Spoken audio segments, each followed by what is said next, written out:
This is English shorthand dictation number 214 and the dictation speed is 120 words per minute.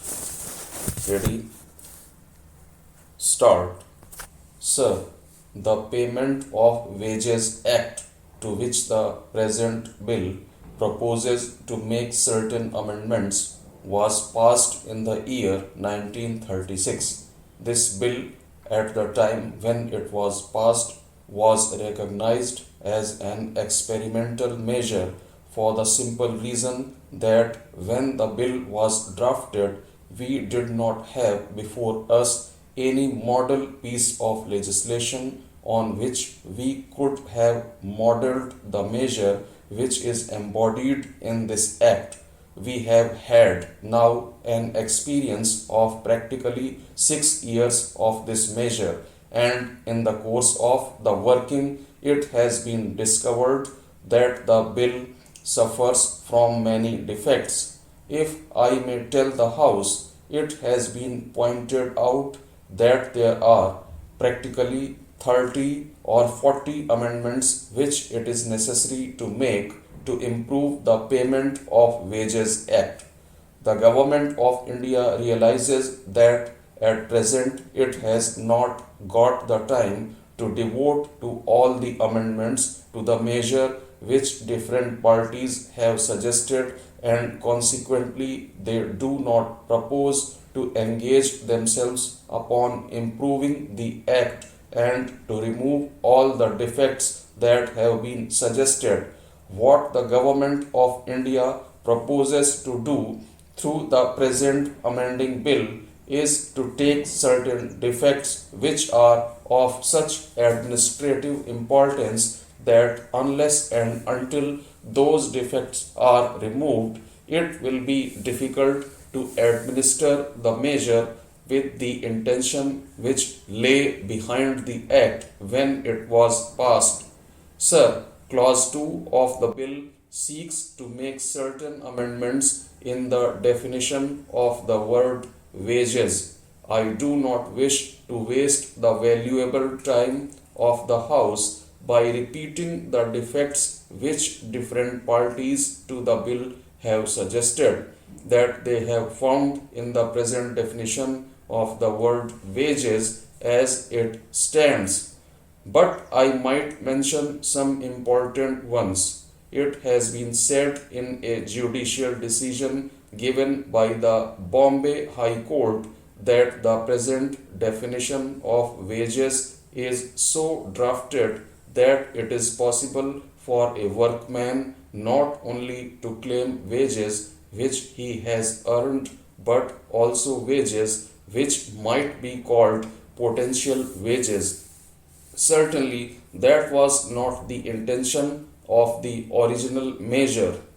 Another defect which has been suggested with regard to this definition is that it allows a workman employed on the out-turn basis to claim wages irrespective of his out-turn.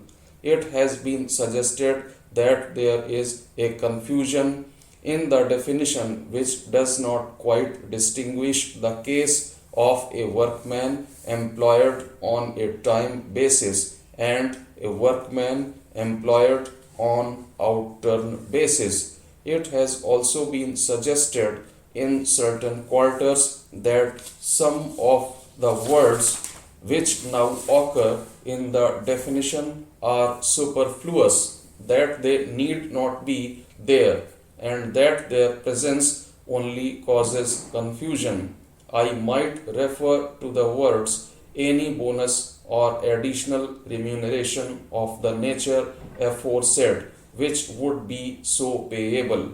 It has been suggested to us that these words may not have any meaning other than the one which is already included in the previous part of this definition. It has also been suggested that while the definition of wages was adequate before the system of dearness allowance brought about by the war came into existence, the definition today is inadequate because it is open for an employer to argue that the dearness allowance is not part of the wages. Now, the definition that we have suggested in the amending bill seeks to remove all these difficulties. It seems to make the definition simple.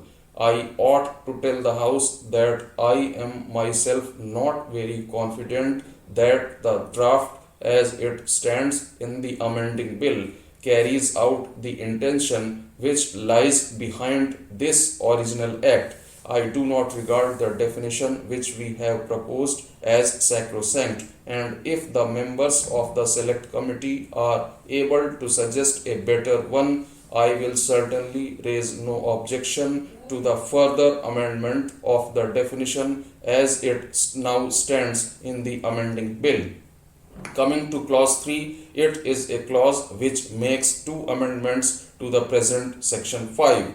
As the honorable members will remember, section 5 is a section which prescribes the period during which wages must be paid. For the purpose of prescribing the period for the payment of wages, the section divides factories into two categories. In one category are placed factories which employ workmen whose number is less than 1000. In the second category are placed factories which employ more than 1000 employees. After making this division, the section provides that in the factories which come into the first category, payment must be made within 7 days, while in the case of the latter, the limit of the period is prescribed to be 10 days. In actual practice, it has been found difficult to observe the terms of this section, and the reason for that is very simple.